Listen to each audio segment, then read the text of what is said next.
Hey guys, this is Juan with the Cine-Men Movie Podcast, letting you know that this episode is brought to you by San Marcos Mexican Restaurant, located right here at 2301 Southwest 59th Street in Oklahoma City, Oklahoma. Don't forget to check out their weekday specials, Monday through Friday, and Wednesdays. It's the girthiest of all girthiest. It's the Margarita Wednesday, $5 margarita, frozen or on the rocks. Great food and even better customer service. And don't forget to let Abel know that the Cine-Men Movie Podcast sent you for an additional 10% off your entire purchase. San Marcos Mexican Restaurant, great food, and it's the only dine-in restaurant of the Cine-Men Movie Podcast.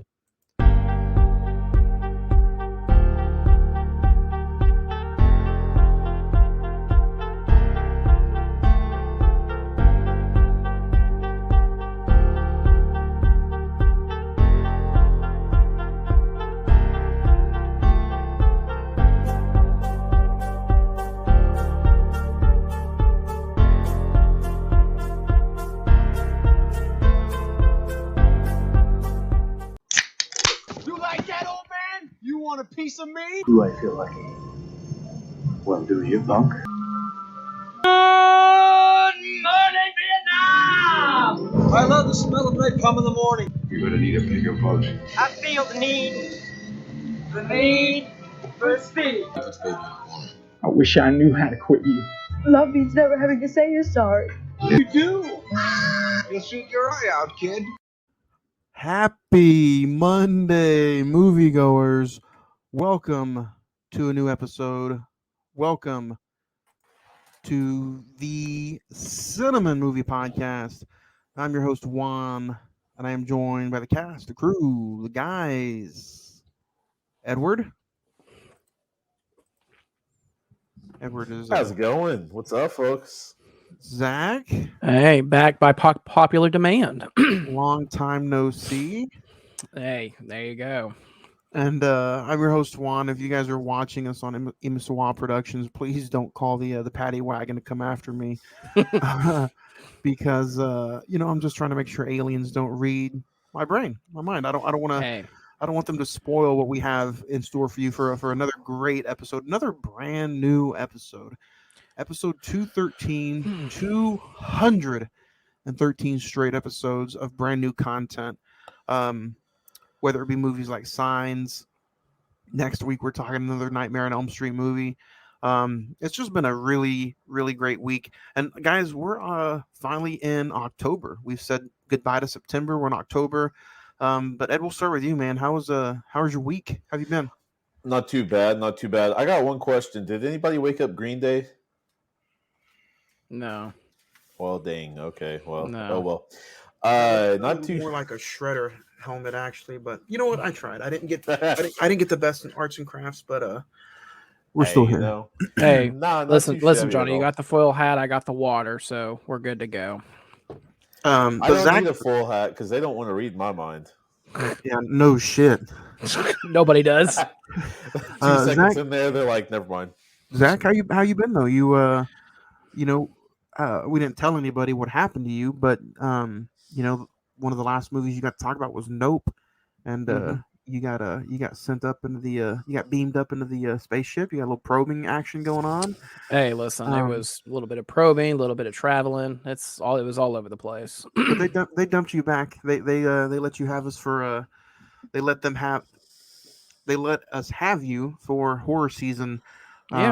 Kicked off a few weeks ago when we talked about Pearl, but today we're talking about Signs. You guys have been wanting to talk about Signs for the longest time, and now we are here talking about the 20th anniversary of Signs. It celebrated its 20th anniversary just a few months ago in July. But yeah, guys, we're gonna get ready to get into today's show. We got a fun episode planned out. We got a top 5, nice top 5. Zach is debuting a brand new segment. And then we're going to talk about Signs. So if you guys want to check out last week's episode 212, we talked about From Dusk Till Dawn. Go and check it out. It's available now wherever you listen to podcasts. You can watch the episode on demand on this YouTube channel, Emiswa Productions. And you can also, Spotify, Anchor, Podbean, iHeartRadio, Pandora, Amazon Music, TuneIn, Stitcher, and now We're all over the place. all over the place. And now, thanks to, like always, Prescribed Films Network, you can check us out on prescribedfilms.com. The social media, it's all the same. You guys can still find us on social media, facebook.com/the Cine-Men Movie Podcast. The Instagram is all one word, the Cine-Men Movie Podcast. And then the Twitter is at Cine-Men405. Probably the easiest and fastest way to get a hold of us is the email. Send us some quick emails at cinemen921 at gmail.com. So it has been a fun-filled week here at the Cine-Men Movie Podcast. Last week we talked From Dusk Till Dawn. We talked top 5 Robert Rodriguez films. This week we're talking the 20th anniversary of Signs. And then, we've always been in partnership with Imsawa Productions and their YouTube channel. But starting this Friday, you guys can download and listen to Friday the 14th podcast audio where you listen to us at. So it's simple.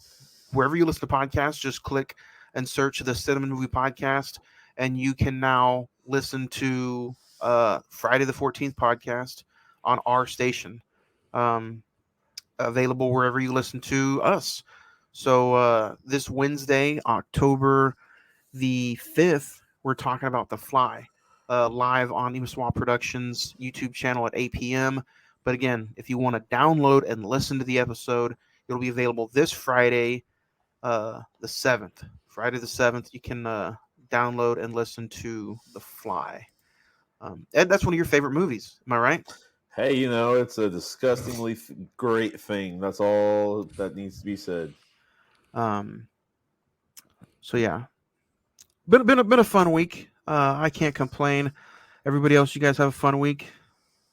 Yeah, it's been all right. Yeah, glad to be back. So, this episode, guys, is also brought to you by Rodeo Cinema. Rodeo Cinema is Oklahoma City's exclusive non-for-profit art house. They have cinemas with 2 historic locations. The location that we always go to is right here in the Stockyards in Oklahoma City. Rodeo Cinema, 2221 Exchange Avenue in Oklahoma City, Oklahoma. To learn more, in their bio on their Instagram, you can click www.rodeocinema.org, or you can just search Rodeo Cinema on Instagram. They offer a variety of film, music, and live events. Again, if you want to learn more, rodeocinema.org. But guys, I think we're going to go ahead and get into some recent watches. Zach, we'll start with you, man, since it's been a while. Yeah, I have a whole laundry list. So if you guys want to, you need to go to the bathroom, now's the time to do it. No, and if you want to share some a little bit later or next week, go for it. But is there anything in the past few weeks that maybe you have that you want to just put out there noteworthy and recommend? Yeah, I mean, I've been probably like you guys, been keeping track of House of the Dragon, She-Hulk. Right before I did my final episode for a little bit, Better Call Saul had its series finale. Very good series finale. We haven't talked to you in a while, so let's go ahead. And we dug straight into recent watches because there's some stuff I wanted to talk to you personally about. Yeah. We were all dreading She-Hulk. Yeah. I don't know about. I think you were too, but I know I was. Craig was. I don't think Craig has even seen an episode yet. Ed's always optimistic. We love Ed for that. But what do you think? Like, honestly, I'm all caught up to date with She-Hulk, and I think it's a fun ride that you just have to have fun with. Yeah, I mean, I haven't seen the newest episode, last Thursday's episode, but to me, fun. It's not bad. Honestly, there are people out there saying it's like the worst thing ever. It's nowhere near that. I think it has some cheese. It's more entertaining than WandaVision. Yeah, there's some cheese factor to it, but I mean, I don't hate myself watching it. Nope. It's easy. So. It's barely 30 minutes. Yeah, literally like maybe 20-25 minutes, and that's it, an episode. So I appreciate that it's short, sweet, gets to the point. That's it. I'm only on episode 4 of House of Dragons. What do you think so far? Non-spoiler. I like it.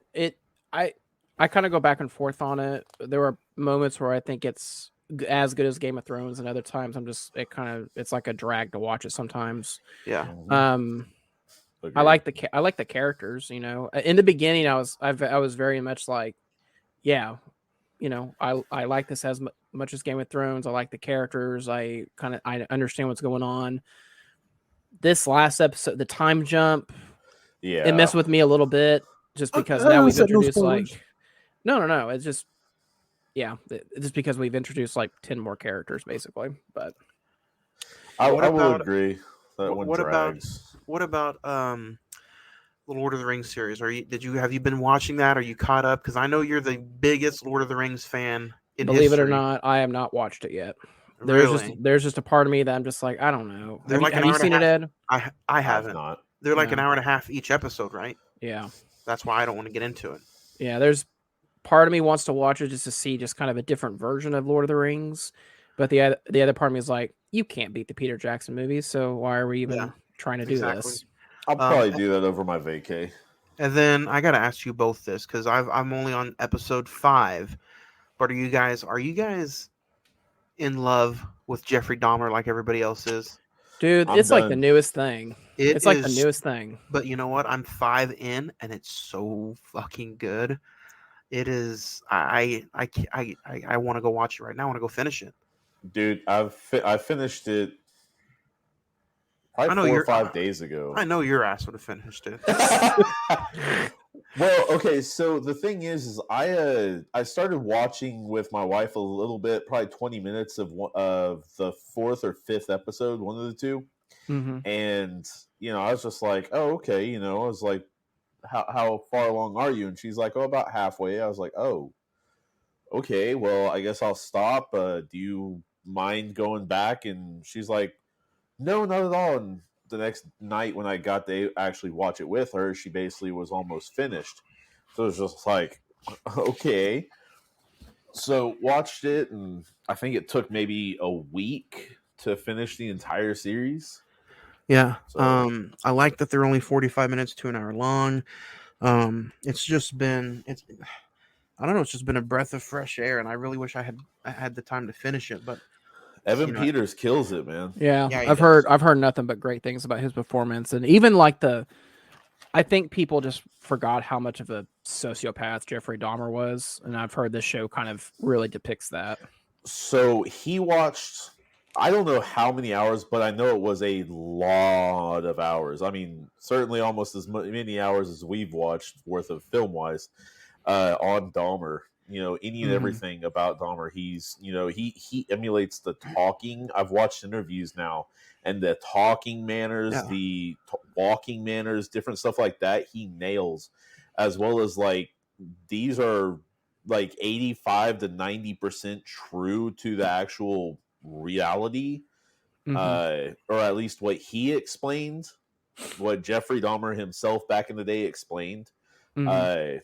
They're as close to that, because some of the actual court cases, once you get into that further in, are, I mean, almost spot on. There's a huge reaction. So Zach, are you all caught up with Dahmer as well, or are you still have to get into it? I haven't watched it yet. No? It's apparently it's on my to-do list because everyone keeps talking about it. As far as recent watches though, what's some other stuff you've got to go through? Like I said, Better Call Saul had its series finale back in August. I thought it was a very good series finale. Don't be expecting like an action-packed Breaking Bad finale, but I thought they did a really good job of wrapping the character up. I went and saw the re-releases of Jaws and E.T. in the theaters. Jaws was a really cool experience. And I'll just run through some of these. Beast with Idris Elba. Oh yeah, really good movie. I was kind of surprised by it. Just give us some star ratings if you could. Beast, I'll give an 8. Sonic the Hedgehog 2, 7. Unbearable Weight of Massive Talent, I'll give it a 7. That movie surprised me, honestly, because it wasn't all about Nicolas Cage. There was actually a story to it. Yeah. Memory with Liam Neeson, I'll give a 6. Father Stew, man, damn good. Giving that a 9. The Lost City with Sandra Bullock, give it a 6. And I've actually seen, other than Halloween Ends, I've seen everything that we're talking about for October. Signs, Nightmare on Elm Street 3, The Bone Collector, and Halloween 4. I'm doing my rewatch of the Halloween movies, Halloween 1978, 2018, and I need to watch Kills before we go see Ends. Are you And going to the then theater for that, or are you going to check it out on Peacock? going to the theater. One of my Nice. work friends wants to see it, so we're going with her. And The Woman King with Viola Davis. Got to see that in the theater. How was that? Awesome movie. Very, very good. So, did you check out Pearl? No, not yet. What about the Barbarian? I've heard that is like really, really good, but I have not went and seen it yet. I haven't seen Barbarian. I haven't seen Smile, which was number 1 at the box office. I heard was actually pretty good. Yeah. What was some of the other ones you did? I haven't seen Bodies and Bodies. That's pretty much it as far as in theaters. But yeah, if I had to recommend anything, go check out Woman King. Go check out Father Stew, which is on Netflix. Actually saw sounds Top like Gun a Maverick remake. Top Gun Maverick for a third time. But yeah. If I had, I'll go through my recent watches. I don't have a lot. Like I said, I'm still watching Dahmer. I checked out Signs for the episode. I watched See No Evil with Kane for a recent episode of Friday the 14th. Dahmer made me want to watch Extremely Wicked, Shockingly Evil, and Vile with Zac Efron. Dude, it was a good movie. It was a really good movie. It wasn't as brutal and horrifying as Dahmer is, but it was creepy, eerie, and Zac Efron gave a really good performance. Yeah. Hocus Pocus 2. Checked it out. Yep. By the way, I heard Craig's call out the last episode saying, "Oh, Zach's not going to watch Hocus Pocus 2." He's right. Yeah. Really, I just ran out of time. So, is it? Don't. It's not worth. It's not. It's not worth. It's not worth it. An hour and 47 minutes. An hour and 40 minutes too long. You know, I wrote a little review on IMDb. Like some things are just better off left in the 90s, and this movie just tries to hit nostalgia at every point that it can.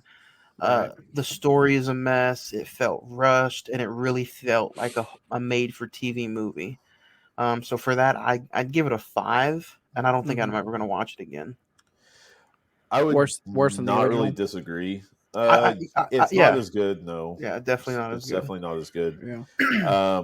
I would say the first 15 minutes was pretty decent, or well, maybe 10 minutes, I guess. I did like the first opening bit, you know what I mean? But after the new introductions, after I would say it was okay. After the Walgreens scene, it's all downhill from there. Yes, that's true. I mean, Yeah. there's some stuff in it that's like breadcrumbs that are good, but it's breadcrumbs. I mean, it's just small little things that they could have. So for the fans that are just like super excited for it, are they going to be disappointed? I think they're going to be disappointed. If you're an original fan, I think you'd be disappointed. I don't know if highly disappointed, but mild, like medium disappointed, just because like. How many stars would you give it, Ed? 6. 6. I mean, honestly, I'm not gonna be like, dude, I've got to watch that again because like that just is not back to back kind of. What about you, Ed? That. Anything you check out that you'd want to talk about? I mean, Dahmer, already did. Finished that earlier this week. Hocus Pocus 2. Dahmer, I'd recommend for sure. House of Dragons, watched the newest or the second to newest episode, and it's just it dragged. It did. I think it's the introduction of them. It's also season 1. So season 1 is always going to be a lot slower than anything else. Even the first season of Game of Thrones is slow. Yeah. It's not even that, man. It's just more the fact of like, because the middle episodes, they were great. You know what the problem is? Where you've seen how many episodes have you seen? 4? 5. No, Johnny, you've seen 4 of them. Oh, my bad. Yeah, I've seen 3. 3. Okay, so like, I think the problem is, I think we got used to the young Rhaenyra. We got used to the young ones, but now with this time jump, we're just like, okay, we have to almost like a reintroduction of who these characters 100%. are. 100%. And to me, it's just like I got used to those versions of the characters. I'm just like, I don't know. We were doing fine. Do we need? Why couldn't we just save this for season 2? I don't know, because I feel like the older her is, she's all right. I like Olivia Cook as Allison. I think she's a good fit for her. Good. Yeah. But everything else, I'm just like, I don't know. He is. I like his character because he wants to go off and do things, and he wants to, do all this, but he's held back hard. Yeah. And I get it on both accounts for that matter, because just you're new to this, so you need to be, but it's kind of more the fact of like, I don't know, man. Anything else you'd want to recommend, Ed, or? Not 100% at the moment. I haven't really gone into full swing of watching things. I've been trying to pick up and practice, and then I've been trying to just get things straight at home. So yeah. Guys, this episode is also brought to you by CDR Electronics. CDR gives you the best value for your electronics. They're located right here at 1604 West I-240 Service Road in Oklahoma City, Oklahoma. Movies, games, cell phones, iPhones, Apple products, tablets, and the latest technology. Watches, anything you need. Physical media as well. TVs, anything electronics. Go hit up CDR Electronics and let them know that the Cine-Men Movie Podcast sent you. And you can probably get an extra little 10% off your nice little girthy purchase right there just for mentioning that we sent you. So don't forget, I don't know if anybody prepared for the truth. Zach prepared. Oh, I always prepare. Good, because I was gonna just read some random shit that I found, but if you can't handle the truth, don't let Zach know, because he'll truth you. But Zach, you have some truth facts about science today. Yeah. So number one, the stories of the children's birth are actually the stories of M. Night Shyamalan's 2 children. Number 2, Graham Hess was originally written as an older character. Paul Newman and Clint Eastwood turned down the role, and Johnny Depp was attached to star in this movie at one point. Number 3, M. Night Shyamalan cites The Birds, Night of the Living Dead, and Invasion of the Body Snatchers as references for this film. And last but not least, Mel Gibson said that standing in front of the actual circles is awe-inspiring and, quote-unquote, it helps you get into character. Oh, nice. Those are some truth facts by Zach. Don't forget, guys, this episode is also brought to you by OKC Soda Company. OKC Soda is the craft soda company of Oklahoma with super unique flavors like strawberry shortcake, blueberry acai, made with pure cane sugar and all-natural flavors. If you're here locally in Oklahoma City, don't forget you can find your 6-packs of OKC Soda at Crest Foods, Pruitt Foods, and also here at their brewery.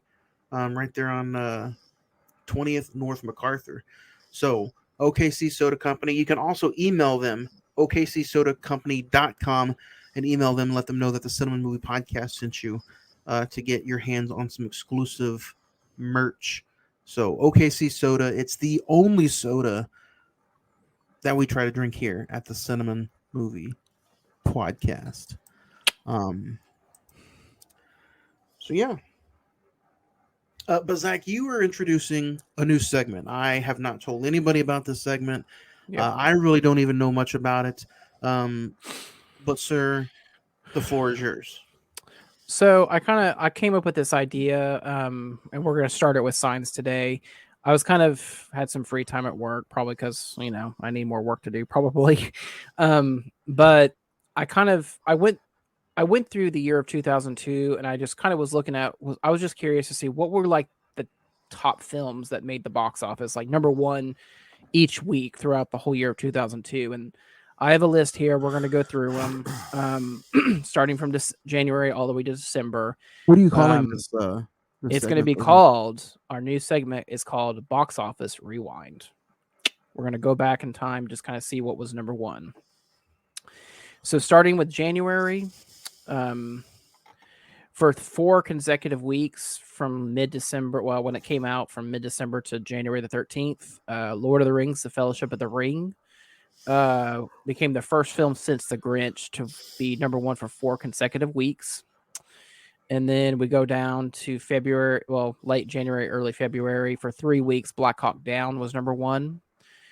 Then after that, Collateral Damage with Arnold Schwarzenegger was number 1. And these are just the top 10 box office of the year, right? No, these are just like what was number 1 at the box office like that weekend. Oh, okay, cool. Yeah. John Q, which we were going to talk about in January or July during our 20th anniversary special bonus episodes, was number 1. Queen of the Damned, We Were Soldiers, which we did a bonus episode back in July. The Time Machine, you remember that movie with Guy Pearce? Huh.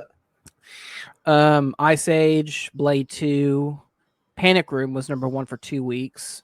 Changing Lanes with Ben Affleck and Samuel L. Jackson was number 1.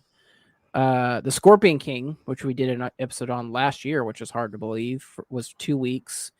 Spider-Man opened up the summer blockbuster season early on May the 3rd, I believe, May the 1st, 2nd. Attack of the Clones was there right after for 2 weeks. The Sum of All Fears, which was kind of a surprising movie with Ben Affleck and Morgan Freeman, was number 1 for 2 weeks. Scooby-Doo, you remember the live-action remake of Scooby-Doo was number 1 in mid-June.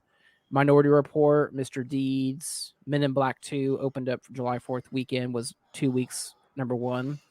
Road to Perdition, the Tom Hanks movie with Daniel Craig, was number 1. Austin Powers and Goldmember was number 1, late July. And then the movie we're talking about today, Signs, it opened up. It was number 1. Its opening weekend, and then Triple X with Vin Diesel took the spot for 2 weeks. Then Signs reclaimed the number 1 spot in its 4th weekend of release was number 1 2 weeks in a row. Swim Fan, which I don't even know what that is, was number 1 in September for Labor Day weekend. Barbershop, Sweet Home Alabama, Red Dragon, the Hannibal Lecter prequel, was number 1 for 2 weeks. The Ring, this was just for you. Jackass the movie was number 1 for Halloween weekend. Santa Claus, 8 Mile, and then Harry Potter and the Chamber of Secrets and Die Another Day kind of switched back and forth for the next 4 weeks. Made in Manhattan was number 1, and then we end the year of 2002 with Lord of the Rings: The Two Towers for the last 2 weeks of the year, which we're talking about in a few weeks. Yep, in December. So and that is the box office rewind for the year of 2002. Interesting facts, more box office talk. Zach, you missed Craig's reaction last week when he found out that Avatar made like $10 million last week for the re-release. He was not happy, but it was funny. If you guys want to go back and see and watch his reaction, I highly recommend it. It was real funny to watch. But now it is time for our most sacred segment, the top 5.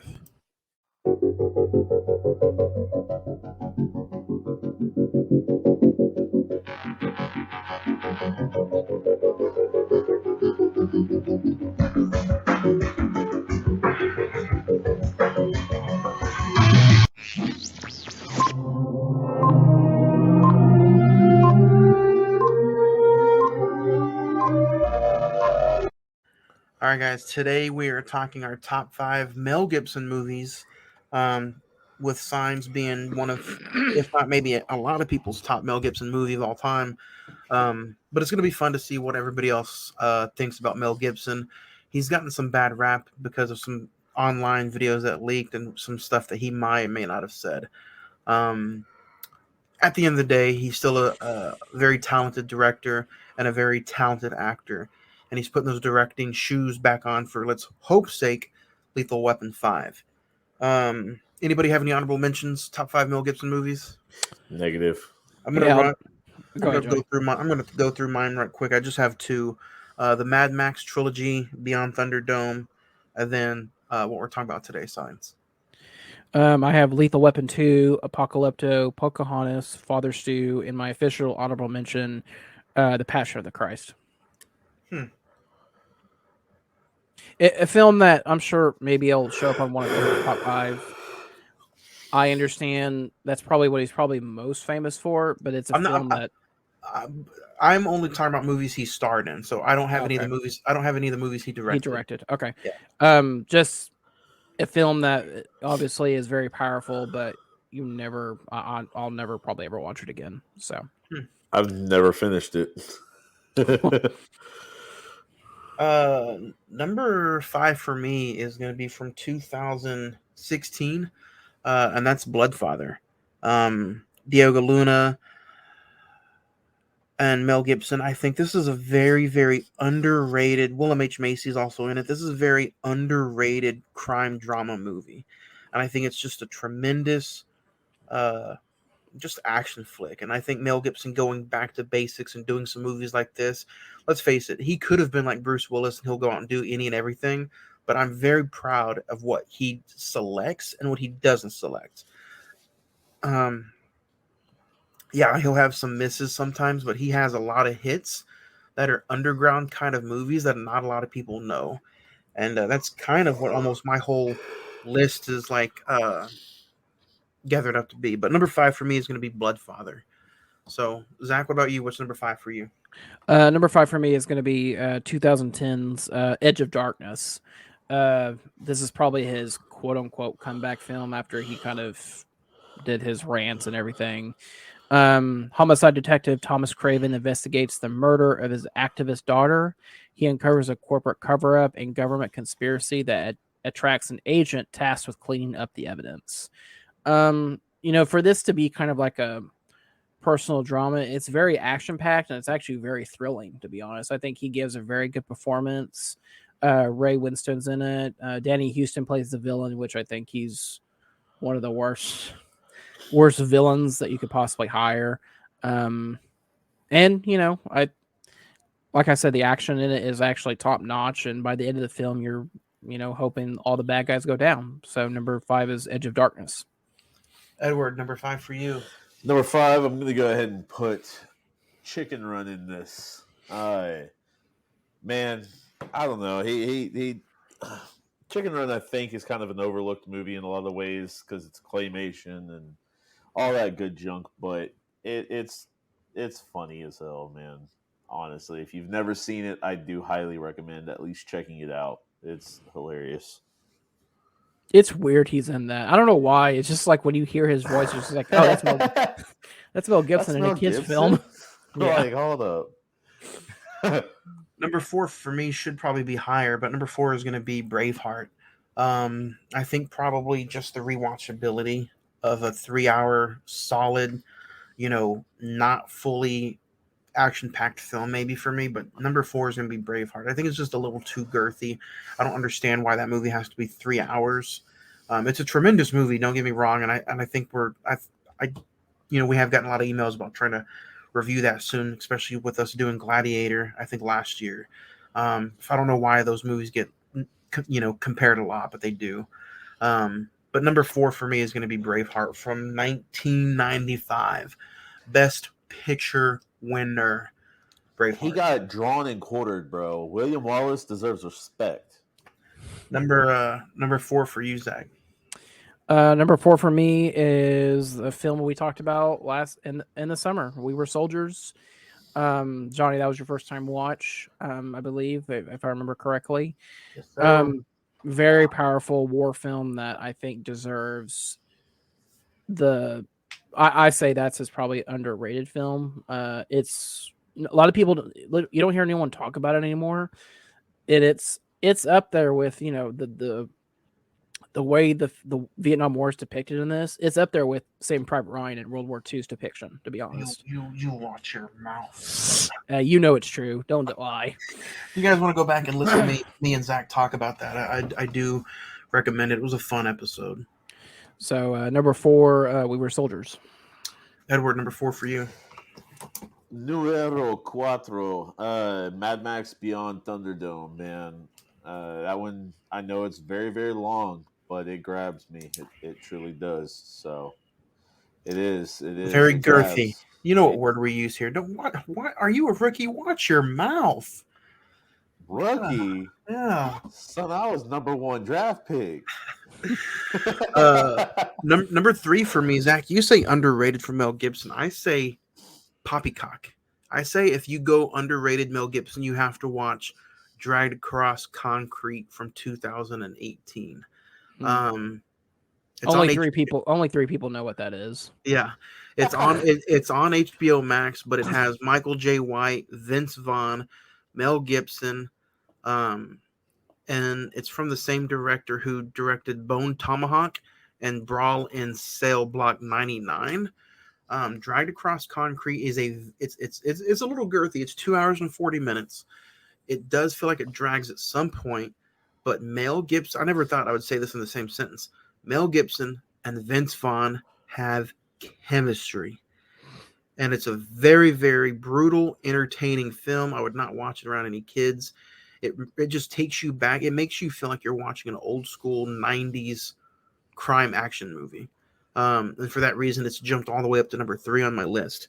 So number 3 for me is Dragged Across Concrete, Mel Gibson, Vince Vaughn, from 2018. It's on HBO Max. Edward, number 3 for you. Number 3 for me, I'm going to go ahead and go with Expendables 3.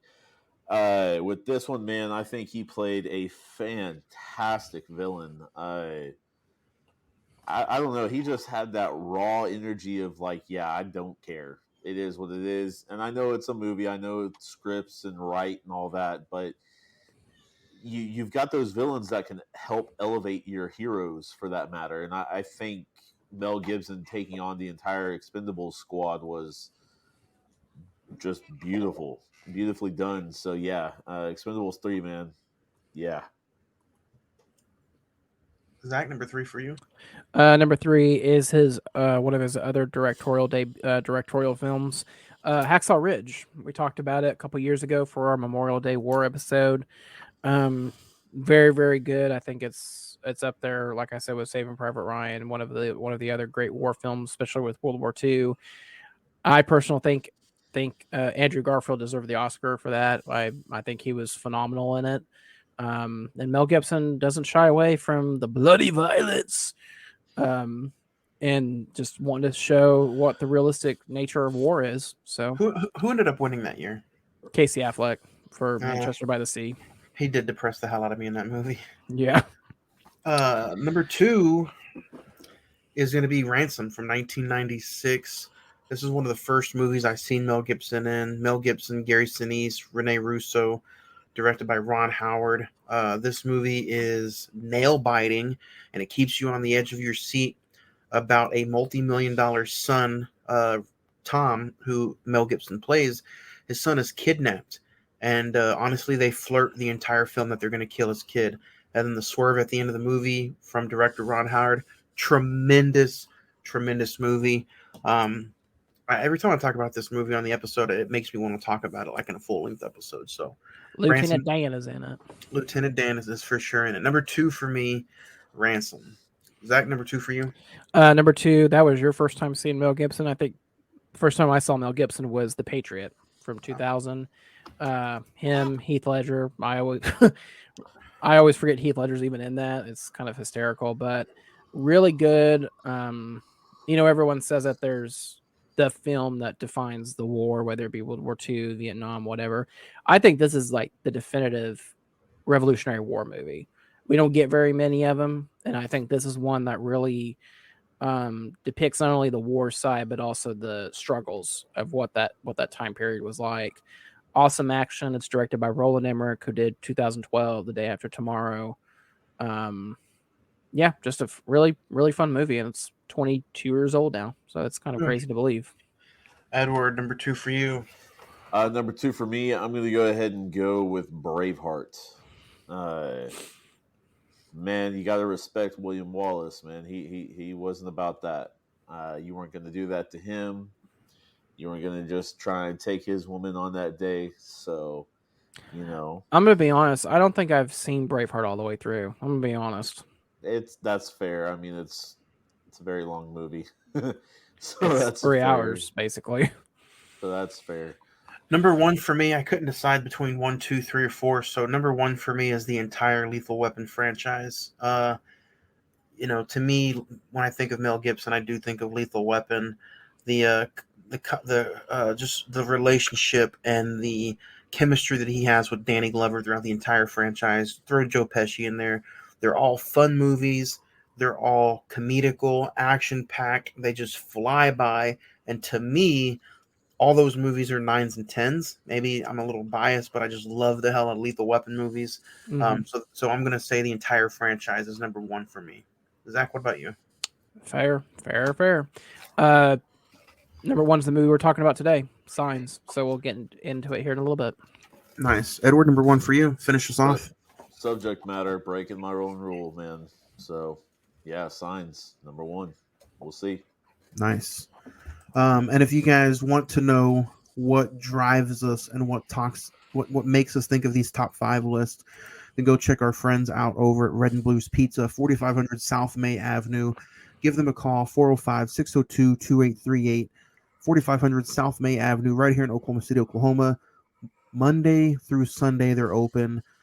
Great pizza, friendly customer service. You will not be disappointed. And if pizza is not your thing, they got wings, they got salads, burgers, calzones, they got cinnamon sticks. So check them out and let them know that the Cinnamon Movie Podcast sent you to get a little extra dough off of your pizza. So, but guys, it's time to get into what we're talking about today. Today, episode 213, we are talking about Signs. Before we dig into it, though, the director, M. Night Shyamalan, we usually talk director talk. Guys, do you have a favorite M. Night Shyamalan movie? And would it be Signs? Yeah, I think Signs is my favorite of his. Split comes in right after that, to be honest, in second place. What about you guys? I would say probably Signs, The Village, and then Split in my eyes. 1, 2, and 3. What about you, Johnny? If I had to pick just one right off the top of my head, I've never seen Lady in the Water, which gets a lot of praise. I would have to say it's between Sixth Sense, Unbreakable, or Split. There you go. Fair enough. He gets a lot of flack. We're going to dig into it and talk about him a little bit later on today too. But what we're talking about is Signs. IMDb currently has it at 6.8. Rotten Tomatoes is at 75%. The Metascore is at 59%, while Edward and the Google users have it at 82%. With a release date of July 29th, 2002, the budget was $72 million. Currently, it has grossed a little over $408 million at the box office. A widowed former reverend living with his children and brother on a Pennsylvania farm finds mysterious crop circles in their fields, which suggests something more frightening to come. In that spoiler-free synopsis, starring Mel Gibson, Joaquin Phoenix, Rory Culkin, Abigail Breslin, Cherry Jones, M. Night Shyamalan, written and directed by M. Night Shyamalan. Zach, we're going to start with you. The first time you seen this movie, do you remember the first time viewing? What was it like? And did it change any for this recent watch for the episode? First time, probably no surprise to anyone. I got to see this in the theater. Scared the living hell out of me. I couldn't walk by crop fields for the longest time. I actually remember my mom buying me the VHS. Remember those VHSs? I had to actually stay out in the hallway to watch the movie because I was so scared of it. Actually, it's truly, we'll get into it, but this is one of my favorite films of all time. Has a very special place in my heart for this film.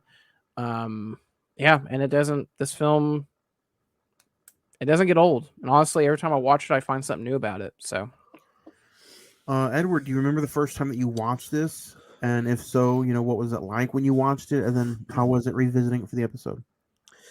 I've got to agree. Like, not necessarily like that. I didn't get to see it in theaters, but I did get to see it on DVD, I think. Dividend. Yep. Yeah, Divid.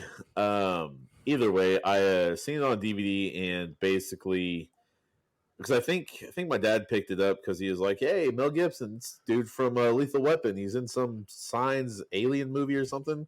You like aliens? Here you go. And I'm like, all right.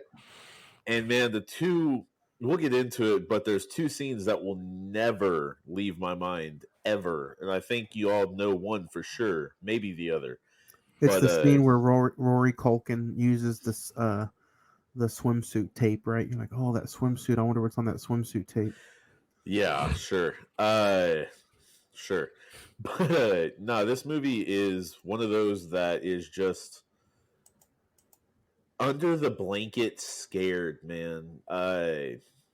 It's one of those that you have to run out of the room, a dark room, because something's right behind you, kind of thing, man. That's all I can explain it like. That's it. I first watched this movie literally maybe about 4 years ago, 3 years ago when we started this podcast. You guys remember I kind of shit on it, honestly. I didn't wonder. I kind of wondered why everybody was so in love with this movie. And I had my big arguments. We argued about it a little bit. I think, why would aliens pick an entire planet almost covered in water to come and try to uh, capture or take over a planet that they're spoiler alert, it's a 20-year-old movie. I haven't seen it. Go check it out. I'm like, why would they spend their entire time coming and checking out a planet that's covered in water if water hurts them? And then some other stuff. I just nitpicked it, but watching it the second time around and listening and being able to really concentrate on the dialogue between Mel Gibson and Joaquin Phoenix. Yeah. The dialogue alone made me not fearful of what could lie if this were to happen, but it made me second guess and discover and concentrate on what I'm personally going through now. About Mel Gibson talking about faith and what he's talking about, his relationship with his family and who's in front of him now and his brother Merle, and it made me realize that the writing that M. Night Shyamalan did for this movie, I don't think he's written a script like this since. Yeah. And even though this movie was in my honorable mentions, and even though I didn't say it was one of my favorite M. Night Shyamalan movies, script-wise, I would say that this is probably the best dialogue that director has ever written his entire life. Yeah, I would second that. Yeah, and it's solely based on what Mel Gibson went through in this movie. Mm-hmm. Going from a reverend, okay, and let's circle back. We're going to talk about the movie, but I don't know if Zach, you've been gone for a while, but I don't know if you've listened to some of the other stuff. But we're kind of all over the place now. We talk about what we want. We don't start from the beginning and go all the way to the end. But the dialogue that Mel Gibson uses in this movie, how he's a reverend, okay, the death of his wife caused by M. Night Shyamalan's character in the movie. Mm-hmm. He goes and talks to her, and it kind of made me question the end. Okay, not in a bad way, but it kind of made me question. A reverend doesn't believe in aliens. At least we think they don't. They're told not to. Okay, he doesn't believe in aliens. The tragedy with his wife happens. The tragedy with what he went through with those kids, his brother, and the aliens happens. Mm-hmm. Spoiler alert, though. But at the end of the movie, he's back to being a father. He's back to being a reverend. Right. I wanted to ask you guys, because in the book, he even states it in the film. You're told, there's only one greater power. Mm-hmm. You could even pull up Scientology. Scientology, they believed in the aliens. They believed in stuff like that. What made you think? What would you guys have to say? Why make Mel Gibson a reverend again at the end of the movie? I would say, okay, so, and I know, here we go. It's not that they're aliens; it's that they're demons. and he basically faced his demons. Okay, the entire movie, I feel, and I've heard this, and I kind of have thought about it, and going over it and over it and over it, and this is about him facing his demons. Because dude's lost in the beginning, and I mean, he really is. Aliens all of a sudden come out of nowhere and decide, whether it's for natural resources, whether it's for us as cattle, basically, whether to eat, to make work, or So whatever. your simple answer to that is they're not aliens, they're demons. I've heard that theory. And No. I don't want to know their theory. The whole reason he became a father at the end of the movie, and why? That's why I'm asking. Like, why do you think he became a father all the way again at the end of the movie? So okay, I feel like he said to himself, kind of thought to himself, or at least this is what M. Night Shyamalan was trying to convey. If he could face aliens and win, why couldn't he go ahead and face the death of his significant other, his wife, his spouse, and win from that, and kind of get put back into himself and his old life in a way. I like that. I like that answer. Zach, yeah. What about you? I know we're jumping all over the place already, but this question has just been burning on my mind. Like, that's the only, if I could not understand something, that's the only thing I don't really understand is why M. Night would make him a reverend again after putting a reverend through the battle with aliens, after being told and taught going through that you're not supposed to believe in aliens. Well, I think there's a little bit more to it than that. I'm going to disagree with you on Ed on that aspect of it. I don't think it's really demons that he's like going like fighting again. I think I agree that there are things that have held him back. I think the death of his wife really made him question his faith as a preacher, as a follower of God. But when we begin this movie, you're right, Ed. He's kind of this broken shell of a man. He's kind of quote unquote there for his kids. I think more of like Walking Phoenix's character, Meryl is kind of there, kind of taking care of the kids. But I think the reason why he really becomes a preacher or a father at the end of this film again is really the fact that he was really afraid to lose someone else that he loved, which, by the time we get to the basement sequence, the kid gets attacked by one of the aliens. We think that he's going to have an asthma attack and kill him. But then something, I honest to God, when I watch this movie again, I finally understand the reference of when he said, this is why he has asthma. Because when you have asthma, your lungs close up and he can't breathe. When he inhales, when you think he's inhaled the poisonous gas, you think he's dead by the end of the film, by the end of it. But I think that's why Mel Gibson has faith again, is that even something as minute and something as terrible as asthma can be, it saved this kid's life at the end of the day. Mm-hmm. And I think that's how his faith comes back. He's able to say, if I can, this whole situation with these aliens, whether think of it what you want, I think he in that moment says, I have faith now. I can be a pasture. So I'm going to go ahead and like kind of counter a bit. I did demons as a double entendre.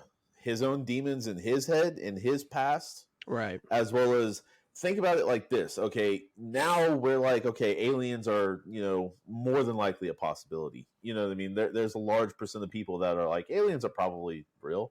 Yeah.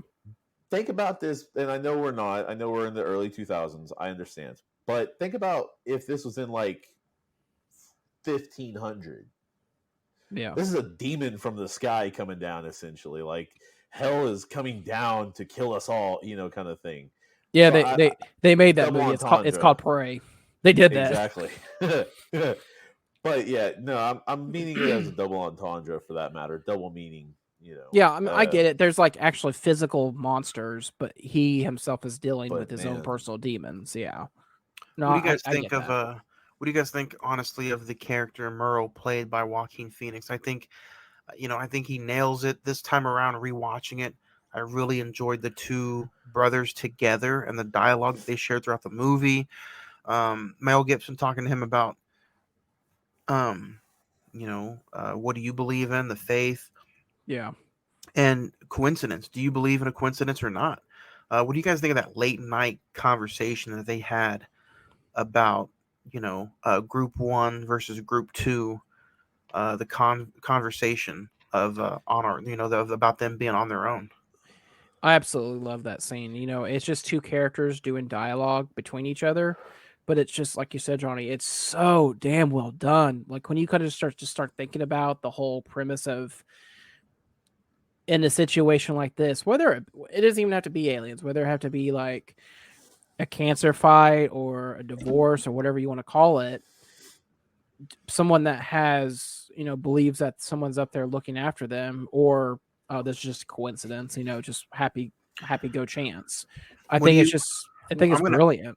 What do you guys believe? I'm gonna let you pick one or the other. Um, Ed, do you believe in coincidence, or do you think every single thing that happens for a reason? honestly, man, it's 50-50 in my eyes.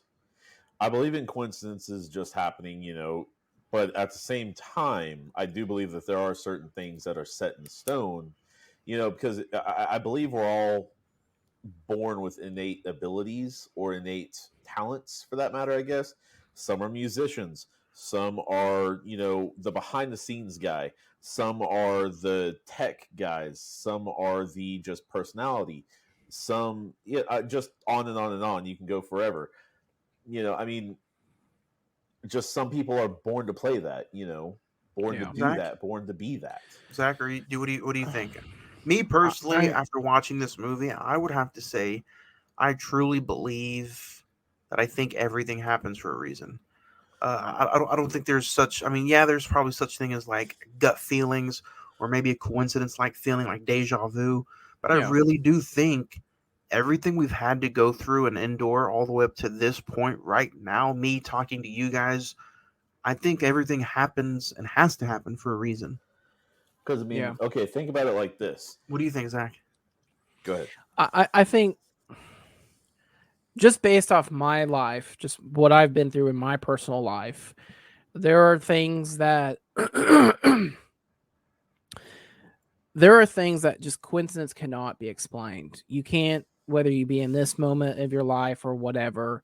There are certain circumstances that, whether you believe in a higher power or faith or whatever have you, there are certain aspects that, whether you said, Johnny, it's already pre-written that this is going to happen, or someone's there just to watch after you as you're going through these circumstances. There's just something.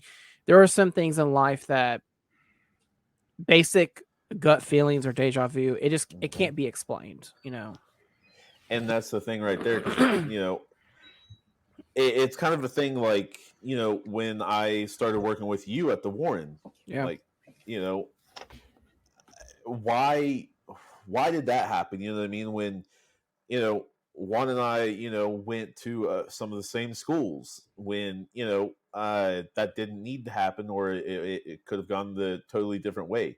Yeah. And forgive this, but my mom passing away from cancer 23 years ago, Right. I feel like I don't know what type of life I would have had then, but I never will know. That person doesn't exist anymore. Maybe they do in an alternate timeline.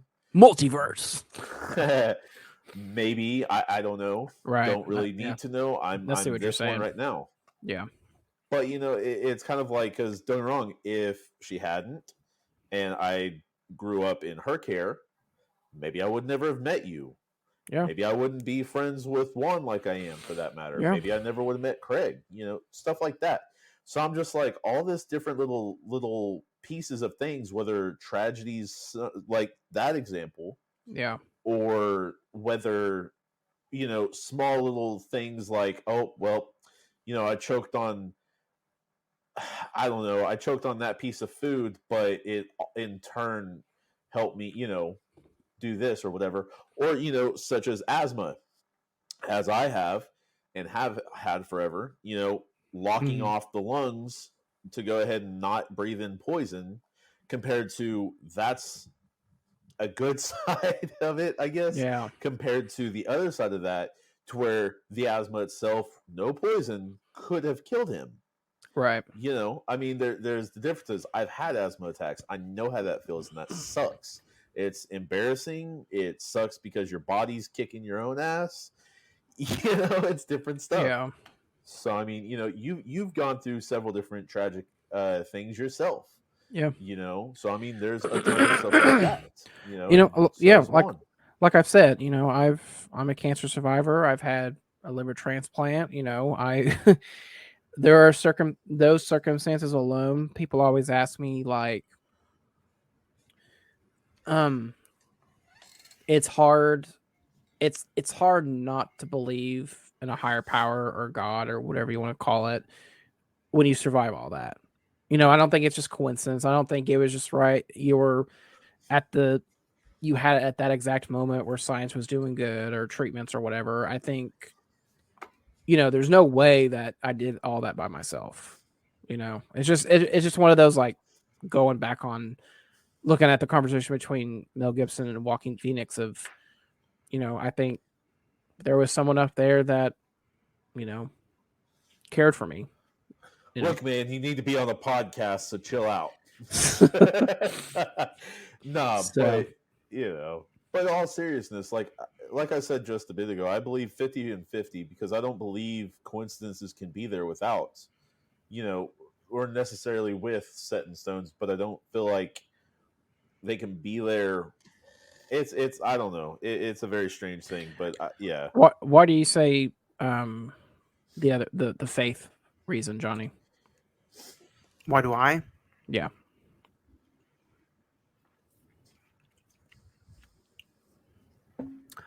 Not necessarily faith, but like you guys, like you said, Zach, whether it be a higher power or somebody putting this whole thing together. Um, lately I've had to question a lot of stuff, whether it be personal matters, work matters, religious matters, spiritual Mhm. matters. I just feel like, man, this movie's getting deep. Okay. I feel like this and certain things can't just happen on coincidence. And I think whether it be good, whether it be bad, whether it be just perfect right now, I just really, really do think that certain things are put into your life to either A, grab the ball and run, or B, you're gonna fumble and it's your decision to fuck up. Yeah. And well, I don't think coincidences like that happen because we all have a choice at the end of the day. We all have, a decision at the end of the day. Coincidences don't make that, Right. something puts those decisions and those situations in your hands, and it's up to you to make those decisions. Um, whether it be a bad decision because I've decided to use certain opportunities and situations and whatever you want to call this, as far as a podcast. And maybe I'm in the wrong. Maybe I've chosen certain things that I shouldn't have chosen before, but that happened for a reason. And I could get into a whole fucking Pentecostal decision group conversation about shit like this. But I'm not gonna go down that road. But I don't know. This movie just really made me feel like, I don't think things can happen coincidence. I think, Ed, I agree with you. I do think that it may feel like a coincidence and things happen for certain amounts of time. Maybe right time, right place, deja vu kind of feeling like that. But yeah, that's something that I would have to say is my guess. And you know what? Signs hits on all different kinds of points right now. If you guys have not seen Signs, I just highly recommend going and watching it. You know, it's an hour and 40 minutes, and it flies the fuck by. Yeah. Um, it's not, you know, it's October, it's horror season. You would think of, you know, this isn't really a horror movie, but it's a suspenseful sci-fi that has horror-like elements. We're going Yeah. to be talking about something that has horror-like elements in a few weeks with the Bone Collector. That's the one good thing I like about doing this podcast is our horror season isn't just kind of like, you know, Blood and guts. blood and guts. Yeah, we do a lot of like horror suspense kind of stuff. Like a few years ago, when we talked about Seven. I Yeah. still go back to that episode. That was a fun conversation. I think this is a fun conversation too. But I just like the way that M. Night Shyamalan messes with your mind. And we can talk about the director, guys. He gets a lot of flack. You know, I don't know if you guys have seen his new trailer for his new Batista movie. Yeah. Knock or on the something like door. Knock on the Yeah. Door. Mm-hmm. But M. Night has been known to start throwing you a lot of curveballs, something you don't see coming at the end of his movies. Right. This movie didn't have that. You know, a lot of what happens at the end of the movie is spread out in it's just spread out throughout the movie. The glasses of water, Yeah. the book, the aluminum hats, the conversation between M. Night and Mel Gibson when they're at the car. Mm-hmm. So everything in this movie towards the end is just sprinkled throughout the whole thing. And I like that because even though your mind is still guessing, you're still kind of like at awe at the end of the movie because the way he shoots his alien scenes. Let's talk about that. When you think of an alien movie, sometimes you're like, oh, Mars Attack. They show aliens every other fucking scene. Yeah. Super 8. They do the more old school stuff where they show you about 8 minutes into 8 minutes worth of alien shot in the whole movie. E.T. shown throughout the entire movie. Jaws, not an alien, but they hold the shark for certain scenes and it works. I think M. Night does that for this movie, and he does that for his aliens. His aliens are held for certain scenes shot throughout the movie, and it completely works in this movie. I wanted to bring this up to you guys because I didn't. This is if I had one pet peeve this time around, one nitpick, it was this. My only nitpick this third time around watching this movie is that the aliens looked kind of terrible for CGI aliens. I do kind of wish he used practical effects 90% of the time for the aliens. What do you guys think about that? At the time, so I think more than anything, the aliens are okay. Because I'm going to go ahead and say those two scenes that have always stuck with me. That I think those aliens are on fucking point. One, They go ahead. I was going to agree. They are on point with the way they look. I'm just disappointed that he used CGI for most of his alien shots. Oh, because I will say I do see how I feel like I understand the thing that you're wanting to say is that like some of the shots don't just blend well. You know what I mean? Mm-hmm. Not saying that at all. Well, I'm saying okay, so I feel he's disappointed by it's all CGI instead of actual practical effects. The only practical effect I think that the alien is when he's in the crops at nighttime and the foot goes back into the field, or when the hand gets cut, your fingers get cut off. Yeah. So after seeing this movie, this is like my 20th time seeing this movie. I mean, ultimately, you can probably guess what grade I'm going to give this. It doesn't. I mean, you're going to give it a wangasm. Well, I was going to give it a 0.5, but whatever. But I think you have to remember this is just a product of the time. The CGI was still, quote unquote, in its infancy at that time. Granted, we have gotten better things. But to me, I mean, it still works. The visuals still work. The practical effects that are in the film still work. I appreciate Shyamalan's use of the Spielberg trope of not showing the monster right away. Just let it build and build and build until finally you get the night sequence in the crops, or the birthday party scene where the alien walks across the screen or whatever. I think those are all good shots. I just wish for the few times you did get to see the alien, he because I don't know if you guys have seen the X-Files the movie.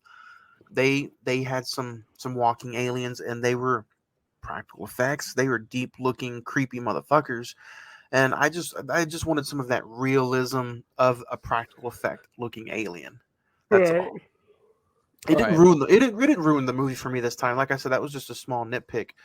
But Ed, you said the scene where the alien walks at the birthday party. That's one of them, yeah. What's the other one that got you? Alien on top of the house at night, where she comes in. Yeah. Dad, can I have a glass of water? I'm thirsty. And by the way, there's a man, a monster. A monster. Okay, I was like, can't remember what.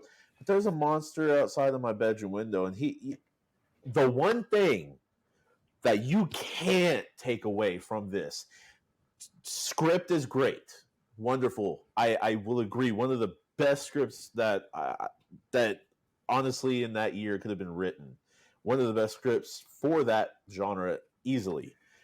But the one thing that you can't argue is the delivery from Joaquin Phoenix and Mel Gibson. Those two, swing away, Mel, swing away. Because I mean, dude, when he's like, you can see him turn to like, why are you up to water again? Oh my God, to excuse me, kind of thing. Like if your kid or Craig's kid was just like, there's someone outside my window, y'all be like,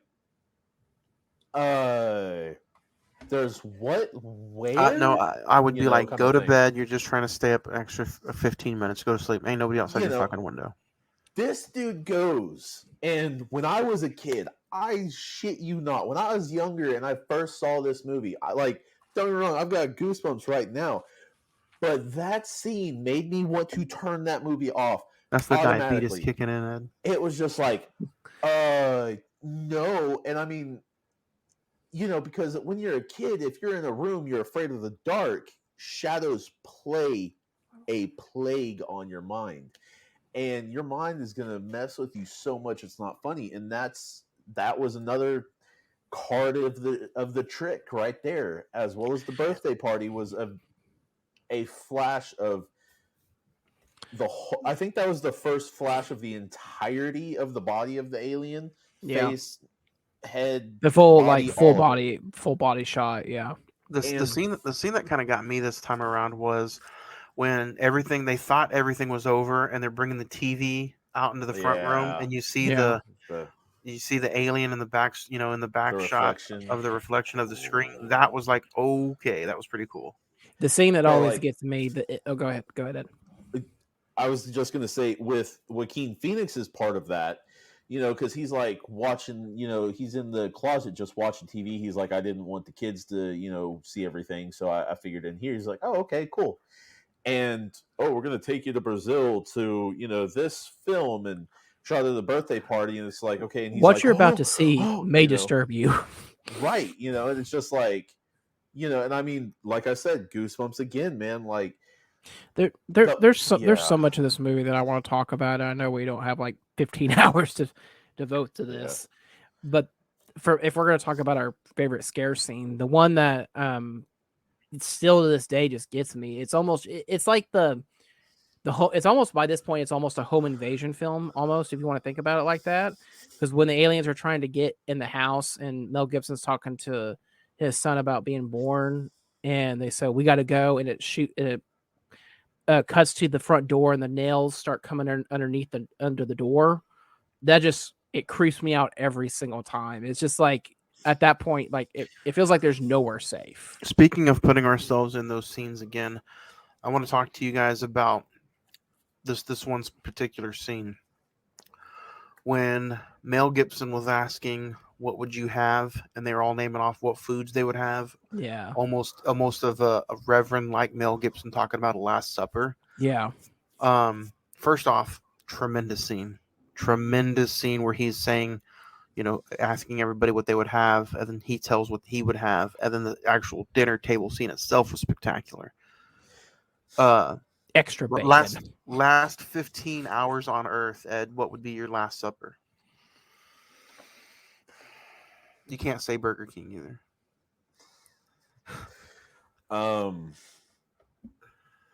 I'd probably have chili. I mean, like a good chili with my dad's cornbread and I don't know, just a can of Surge, and then I don't know, my aunt's hot fudge cake. Zach? Am I allowed to go out and get something or just Yeah, homemade? fuck it. Go ahead. You can go out and get it.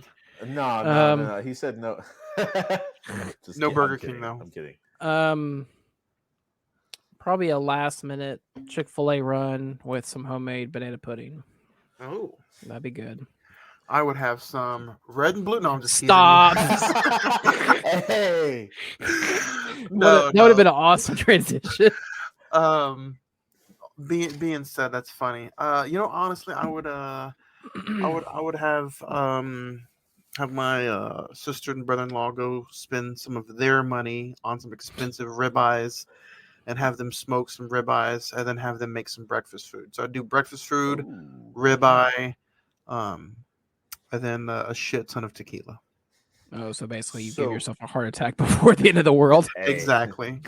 So one question for y'all. The water. Do you think it was a hydrophobic thing? That the water was an acid or something like that to them? Or do you think it was the chemicals in the water? That is the reason why she kept saying it tastes funny, because like whether it be fluoride or some type of harsh chemical or toxic chemical even in that, do y'all think that was what actually hit? Because maybe the aliens aren't, they're accustomed to water. She was the only one. She was the only one who said the water tasted funny, though.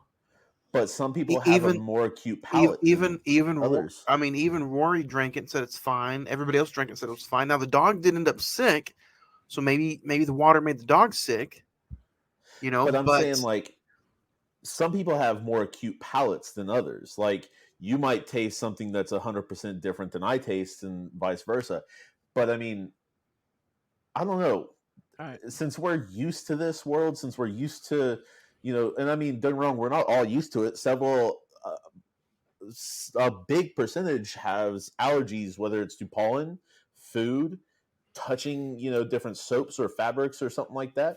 I mean, I think the aliens were just, not fond of water, and they knew that it could hurt them. Even with M. Night Shyamalan's character saying, "I'm going out to a lake," with all the news sightings of them being in the center of an island or in the center of a countryside, like they were staying away from water for a reason. Yeah.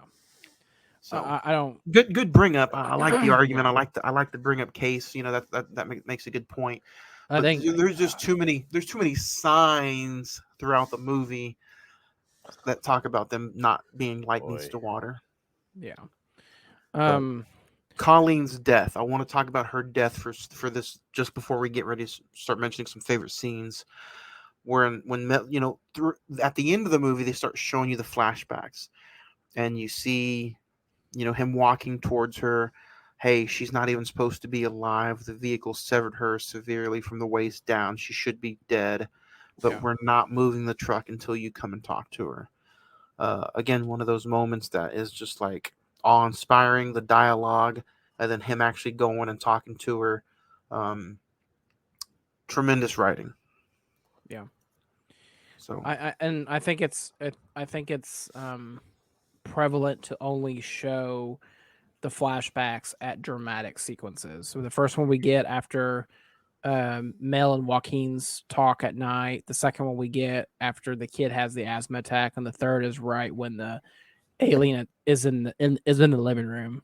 I think Yeah, swing away, and I think that he uses them perfectly, and he doesn't like over rely on them. It's just like, Right. hey, here's a little, And that's here's a where little, here's a little clip, here's a little what I'm trying to set up, and it leads into something else. and that really makes what makes you feel like things happen for a reason. Yeah, Like it So may kind of makes you feel like she said that, you know. yeah, the only thing I would say personally that kind of confused the heck out of me, and I thought it was really cool because I like the designs, but were the symbols on the door. Because okay, they have hard times with doors. I get that. That's not but the symbols on the door, like the star, the moon, the oh, all that, all the geometry shapes. Why? You know what I mean? Like, what mhm. are we trying to do here? Because obviously, as tall and as lanky as y'all are, y'all can't fit through those. So I understand if they cut like a big hole in the door and just step through, Yeah, but that's break windows. You're good. Y'all were trying to come in through the air vents or air Maybe ducts. maybe that's the utensils they use. Those are the utensils that for hanging up Christmas trees and shit like that. Yeah. Maybe those are their ornaments. That's what their ornaments look like. But that's the only kind so of nitpick that was kind of just like, I don't know why that's in there. You know, one of the other things I think this film does so brilliantly is the score. The score by James Newton Howard is just so it's so timed well. impeccable. It's so impeccable. It's timed well. It's just the Hands of Fate, which is basically the score at the end of the film when he like everything goes down, is so brilliantly conducted. It's brilliant, and it brings another level of creepiness to the film that I think it helps it. Um, and like I said, even the sequence where after the second dog, you can hear the dog be killed outside, and Joaquin asks Mel, "Should we turn off the lights?" And they say they already know we're here, and you hear like the pitter patter of the feet going across the porch, and it's just Well, and the film just kind of and the camera just kind of just follows their movement all the way till they get to the front door. another thing, I thought it was such a fantastic thing of the radios catching their signals and Yeah, hearing their talking, the because baby, one sounded the like the baby monitors. Yeah, baby monitor. Yeah, one sounds so similar to like a whale talk. You know what I mean? The yeah, kind of thing, to where the other one sounded just clicking. yeah, I don't know how to truly explain that, but just sounds like clicking. yeah. And I mean, it's almost kind of like, okay, is that just different tones they're using? You know what I mean? It's almost fascinating Right. to think of what were they kind of saying. Was it Get him. attack? Okay, yeah, exactly. But I thought that it was cool that the son picked up on that and kind of used those to not necessarily hear what they're doing, but at the same time kind of hear that. I thought that was a nice little piece of cinema right there. That was pretty cool. Yeah. Favorite scene or favorite scenes? Ed, do you want to go ahead and go? What's one scene that you always defines this movie for you? The birthday scene is the highest one because, I mean, don't get me wrong, that if that doesn't stick with you throughout almost anything other, like if that isn't one thing, because okay, you've got like Close Encounters of the Third Kind with them trying to communicate with the two light boards and all that, and switching different lights on and all that good stuff with the ships. There's different things like that you have throughout his cinema history, Right. and that's just the one scene to me that is sticking out above anything. Because that's you can ask anybody about it practically. Have you seen the movie Signs? Okay, cool. This one, and they'll, oh yeah, kind of thing. They know that scene. That scene is the most well recognized easily. So that one, and then like I said earlier, the kind of whole sequence of I see a monster outside my window, and then him going, and then I'd say if I had to have a third, the kind of comedy scene of them both going out, I'm gonna whoop your ass, you better get, just That's calling pretty out funny. to it and all that. I I thought it was cursed. Because I cursed. I thought it was the Yeah. Dexter's Laboratory scene where Abigail Breslau's watching. Is like, Dad, where's the remote? I don't know. And Maybe then check the even sofa cushions. even that right there, like to find out that the girl from or the little girl from Zombielands was the little girl from Signs, that was Yeah, cool too. To find yeah, that out years later. But My yeah. my favorite scene would probably be the scene where they're talking about group 1 and group 2 and whether it's, coincidence or not. I think that's just perfect dialogue. And then the scene where Mel Gibson is trying to calm the son down from having an asthma attack. That whole yeah, scene, where Powerful. the alien grabs him and it just goes downhill quick from there. And he grabs his son and he's like, just breathe with me and just breathe and breathe. That whole ending sequence from that to where they go upstairs and battle the alien. It's phenomenal, honestly. And this, the third time around, just paying attention to the dialogue and Mel Gibson and Joaquin Phoenix just blew me out of the water this time around. No pun intended with the water. Um, just a tremendous rewatch. And yeah, Zach, what about you? Um, I'm just gonna say the whole movie. I don't give a damn. I mean, I really can't pick one scene that really stands out between all of them. I think the faith versus the coincidence scene is excellent. Basically ever from the Last Supper to the end of the film, it just keeps you on your toes. There's even one little scene in between where the kids are like, by this point, Walking Phoenix is saying it's like War of the Worlds, and basically all all hell is about to break loose. And Rory Culkin turns to him and said, "I wish you were my dad." And Yep. he says, "Don't you ever say anything like that again." It cuts to Mel Gibson looking out the window, and just like the fear on his face is just so, like, basically he thinks that they're all gonna die, and then he closes up the board on the window. It's phenomenal. And the score is just, it swells in that scene, and you're just like, oh my god, what's gonna happen? Yeah. uh, Star rating time, guys. Ed, we'll start with you. Star rating for Signs. This is a very dear film. Honestly, it's been a few years since I've seen it, but really not much has changed about it other than I tried to look this time from Mel Gibson or Joaquin Phoenix's eyes, for that matter. Um, I mean, I'm gonna give a 9 either way, looking from the kid, looking from the adults, but yeah, this film is amazing. It's very dear, so yeah, Yeah. 9. I'm gonna give this movie a nice 8. I think it's a solid film. I think it has great rewatchability just because of the hour and 40 minutes flew by. Yeah. And if you don't concentrate on anything else throughout the whole movie, even though it's an alien film, concentrate on the battle that Mel Gibson is going through in his life right now with Joaquin Phoenix and his brother and his 2 kids and the Yeah. death of his wife. Um, that in particular, and then you throw the aliens on top. Hats off to M. Night Shyamalan. And I know 8 seems like a low score, but I'm just giving it a nice 8 for now. And it's a great watch. If you haven't seen Signs, go check it out. Zach? Uh, it's interesting. It just kind of popped in my head. It's an alien film. It's not an alien film. It's a family drama, Yeah. basically. Um, it's a 10. It's one of my favorite top 5 favorite films of all time. I have a very personal connection to this film, just the sappiness of it. But I mean, I was diagnosed with cancer the second time around when this movie came out. I think I got diagnosed in the spring. This movie came out in the summer. And I remember distinctly going to see it, like doing this the entire time in the theater, having my hands over my eyes. That was Ed just a few Um, days ago rewatching this. um, but I always get a smile on my face anytime someone says, "Oh, I love Signs," or like they remember what that experience was like. And yeah, it's 10 out of 10 for me. And something I'm very surprised by, just because of how so many people love this film. I'm surprised this did not get like a 4K re-release for its 20th anniversary. I'm very surprised by that. But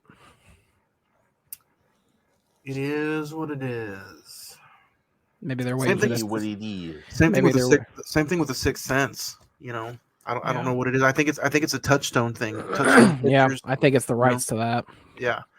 But if you guys want to let us know your star rating and your top 5 Mel Gibson movies, by all means, let us know. CINEMEN921 at gmail.com. Email us at CINE, that's cinnamon921 at gmail.com. It's time to get into the mailbag. Greg says from Dusk Till Dawn is my favorite Robert Rodriguez film without a doubt. 10 stars. Henry says my top 5 Robert Rodriguez films in this order: number 5, Spy Kids 2; number 4, Sin City; number 3, Once Upon a Time in Mexico; number 2, Spy Kids; and then number 1, Machete. Jeffrey says Signs is an all-time great. 10 stars, could watch it over and over again. Yep. Lisa says Signs is a 10. It's one of the few movies that I could watch, stop, rewind, and go all the way from the beginning and watch again. 10 stars. What do you think about that? I think me and Ed would agree that this has a lot of rewatchability. What do you think? This time around, I could see it. You know, the first time I watched it, I wasn't a big fan of it. The last 2 times I've watched it, you know, just paying attention to it more, I think you find something different every time you rewatch it. I think originally you thought this was it was fine, but now after after you got to study it a little bit more, you like it a little bit more. You like it more. Yeah, especially watching it this time around and actually just paying attention to the dialogue, it hits different. Barry says my top 5 Robert Rodriguez films in this order: number 5, Sin City; number 4, From Dusk Till Dawn; number 3, El Mariachi; number 2, Machete; number 1, Alita, Battle Angel. Omar says Signs is awesome. I love the whole idea. Signs gets an 8 from me. Sean says, is there a better M. Night Shyamalan movie? I'll wait. Let's argue. 10 stars. Sarah97 says Sign gets an all-time 9 stars for me. A near perfect M. Night Shyamalan movie. Lots of love from Signs. I'm gonna finish up with this one. Sam G69 says Signs is still bone chilling, and no matter how old I am, it's still creepy and eerie. Sign 10 stars. Great movie. 100% agree with that. Great movie to kick off October. Awesome. It's still creepy as hell. If you guys want to send some more social media messages, emails, here it is: Facebook.com/The Cine-Men Movie Podcast. Instagram, all one word, The Cine-Men Movie Podcast. Twitter, Cine-Men405, or just email us. Fastest way, CINEMEN921 at gmail.com. Listener, and looks like current watcher Jeremy Crockett says, let's see if the email bag can get filled up to the top. I think it always does. I'm gonna be honest. Yeah, it usually gets filled up to the top. We try. You know, I don't know. It also has a lot to do with me, depending on what kind of time I have throughout the day or the week to sit down and actually respond to all the emails we get. And something else I want to say before we wrap this up is, I don't know how you guys feel about this, what I'm about to say, but Signs, to me, it defines like the early 2000s. It's just one of those films that just like whenever I go back and think about the early 2000s, like that's one of the first movies that comes into my brain. So definitely for a genre, I will agree 100% with that. It depends, but yeah, it's one of those that movie wise is always probably top 10 of that. And for everybody out there who sends in emails, don't get discouraged if I don't read them. Continue to send them. I only read what I respond to. So even if I respond with a thumbs up, I will not read your message over the show unless I respond to it. That's just me personally. I feel like if you take the time to send in an email, then you deserve the time for me to send a reply back. Whether it's a handshake, a fist bump, a thank you, or just a thumbs up. Like, I send the reply back and then I read it. So for those of you that have not heard it, don't get discouraged. Continue, please, to send those in. He's got to write a book to you, then he'll read it over the email. He'll read it over the show. But other than that, guys, next week we have a little bit more of a original horror-like feel. Next week we talk a Nightmare on Elm Street 3, The Dream Warriors. This is considered the best Nightmare outside of the original. We've only talked 2 of them. We talked the original Nightmare back in the day in 2018, and then a few years ago we talked Wes Craven's New Nightmare. Zach, we'll start with you. What does Freddy mean to you, and what are you most looking forward to about talking about next week? I think Freddy, to me, Freddy is like one of the, you can make an argument, top 3 horror characters ever made. Honestly, he's one of the forefathers. He is. He's one of the forefathers. If you had a Mount Rushmore of horror characters, I think he'd be on the wall. Hey, Ed.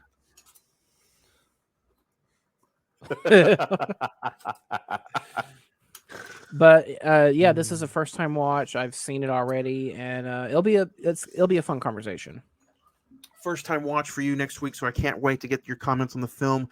Edward, Nightmare on Elm Street 3, Dream Warriors. What are you most looking forward to about talking about next week? Rewatch, honestly.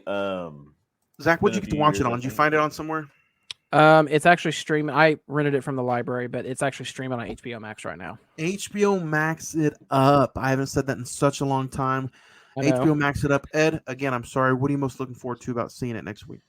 Yeah, just kind of rewatching it. It's been the first time in a few years since I've watched this one as well. But yes, Dream Warriors, it's been one of my favorites. So yeah, I mean, honestly, HBO Max can't wait to see it. You know, it is on Tubi for free as well. But I mean, you know, again, next week, guys, Monday, October the 10th, A Nightmare on Elm Street 3, Dream Warriors.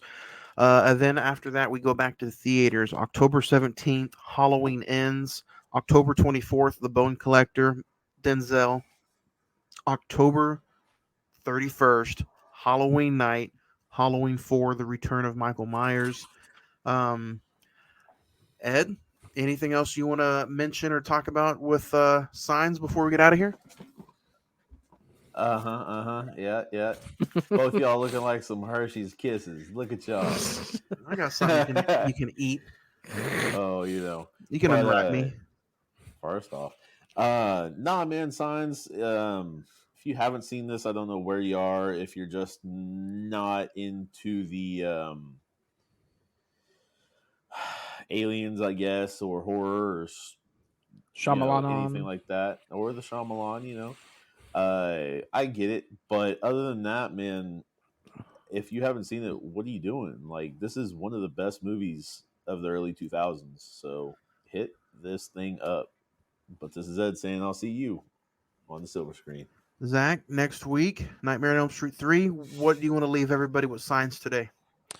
Just go see it. I mean, truthfully, this film is 20 years old. I think all of us would agree that it still holds up 20 years later. I think it's a damn good film. It's one of my favorite movies of all time. I'm so glad we finally got to talk about it. Next week with Nightmare on Elm Street 3, it'll be fun. It'll be a fun conversation, and I will say we'll save it. So we'll see you next week. Next week, guys, October 10th, A Nightmare on Elm Street 3, Signs. Thank you, everybody, for this conversation. Thank you for listening and tuning into Cine-Men Movie Podcast. We thank you guys every single week. We appreciate it. Episode 214 next week. Freddy's back. Johnny, Ed, where are you guys going this weekend?